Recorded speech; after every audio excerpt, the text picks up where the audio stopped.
Hello friends, fashion and সোনা and Soma চ্যানেলে আপনাদেরকে স্বাগত। আজকে আমি আপনাদের সামনে নিয়ে চলে এসেছি পাকা আমের লস্যির রেসিপি। বাজারে খুব সুন্দর পাকা আম পাওয়া যাচ্ছে, আর এখনও কিন্তু বেশ অনেকটাই গরম আছে। আর এই গরমে এইভাবে যদি পাকা আম দিয়ে লস্যি তৈরি করে খাওয়া যায় তাহলে কিন্তু খেতে বেশ ভালো লাগে। আর এই লস্যিটা তৈরি করা খুবই সহজ, ঘরে থাকা সামান্য কয়েকটি উপকরণ দিয়েই কিন্তু এই পাকা আমের লস্যিটা তৈরি করা যায়।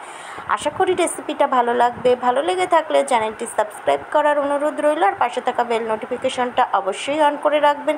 তাহলে যখনই কোনো নতুন রেসিপি অথবা ব্লগ দেব তার নোটিফিকেশন আপনাদের কাছে পৌঁছে যাবে। তো চলুন দেখি আমি কিভাবে এই পাকা আমের লস্যির রেসিপিটা তৈরি করেছি। আর এই পাকা আমের লস্যি কিন্তু আমরা অনেকেই দোকান থেকে কিনে খেয়ে থাকি। এইভাবে যদি লস্যি তৈরি করা যায় তাহলে কিন্তু আর দোকান থেকে কিনে খেতে হবে না, আমরা কিন্তু বাড়িতেই তৈরি করতে পারবো।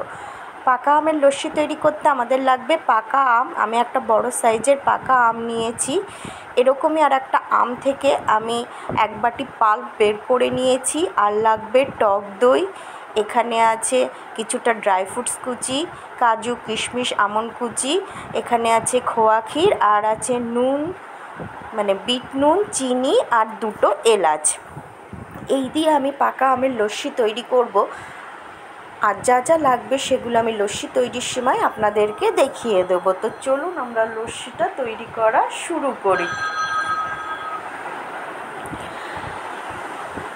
প্রথমেই আমি একটা বড় মিক্সির জার নিয়ে নিয়েছি। সেই জারের মধ্যে আমি প্রথমে পাকা আমের পাল্পটা দিয়ে দেব। পাকা আমের পাল্পটা আমি দিয়ে দিলাম। এবার আমি দেব পরিমাণ মতো টক দই। পরিমাণ মতো টক দই আমি দিয়ে দিলাম। এবার দেব দুটো এলাচ। এলাচ দিলে খুব সুন্দর একটা ফ্লেভার হবে। আর দিলাম পরিমাণ মতো চিনি আর বিট নুন। আম কতটা মিষ্টি আর আপনারা কতটা লস্যিতে মিষ্টি খাবেন সেই অনুযায়ী চিনিটা দেবেন। এবার আমি মিক্সার গ্রাইন্ডারের ঢাকনাটা বন্ধ করে মিক্সির উপরে বসিয়ে খুব ভালো করে গ্রাইন্ড করে নেব। দেখুন আমার লস্যি তৈরি হয়ে গেছে। এবার আমি একটা কাচের গ্লাস নিয়েছি। এই কাচের গ্লাসটাতেই আমি লস্যিটা সার্ভ করব। এবার আমি লস্যিটা ঢেলে দেব। হাফ গ্লাসের বেশি আমি লস্যি দিয়ে দিয়েছি। এবার আমি কিছু আইস কিউব দেব। ঠান্ডা ঠান্ডা লস্যি খেতে কিন্তু আমরা সকলেই খুব পছন্দ করি, তাই আমি কিছুটা বেশ কয়েক টুকরো আইস কিউব দিয়ে দিলাম। আইস কিউব দেওয়ার পরে আমি আবার উপর দিয়ে লস্যি ঢেলে দেবো।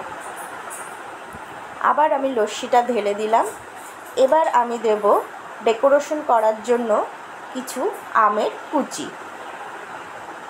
আম আমি একটু কুচি করে রেখেছি, এগুলো লস্যি খাওয়ার সময় মুখে পড়লে খেতে বেশ ভালো লাগবে। কিছুটা আমের কুচি আমি দিয়ে দিচ্ছি। এবার আমি দেব কিছুটা ড্রাই ফ্রুটস কুচি। ড্রাই ফ্রুটসের মধ্যে আছে কাজু কিশমিশ আমন্ডের কুচি। আমি আমার পছন্দের মতো ড্রাই ফ্রুটস কুচি দিচ্ছি, আপনারা আপনাদের পছন্দের মতো দেবেন। এগুলো লস্যি খাওয়ার সময় মুখে পড়লে খেতে বেশ ভালো লাগবে। ড্রাই ফ্রুটস কুচি উপর থেকে দিয়ে দিলাম। আর উপর থেকে সবার লাস্টে আমি দিয়ে দেব কিছুটা খোয়া ক্ষীর। এইভাবে খোয়া ক্ষীর দিয়ে ডেকোরেশন করে দিলে দেখতেও বেশ ভালো লাগে আর খেতেও বেশ ভালো লাগে। দেখুন আমার ম্যাঙ্গো লস্যি কিন্তু তৈরি হয়ে গেছে। এইভাবে আমি আর একটা গ্লাসেও লস্যি সার্ভ করে দেবো। দেখুন আমি ম্যাঙ্গো লস্যি সার্ভ করে দিয়েছি। আশা করি আমার এই পাকা আমের লস্যির রেসিপিটা আপনাদের ভালো লেগেছে। ভালো লেগে থাকলে রেসিপিটি প্রচুর শেয়ার করার অনুরোধ রইল, আর আমার চ্যানেলটি সাবস্ক্রাইব করে আমার সাথে থাকবেন। সবাই ভালো থাকবেন, সুস্থ থাকবেন, আনন্দে থাকবেন। আগামী দিনে আরেকটি রেসিপি অথবা ব্লগ নিয়ে খুব তাড়াতাড়ি আমি আপনাদের সামনে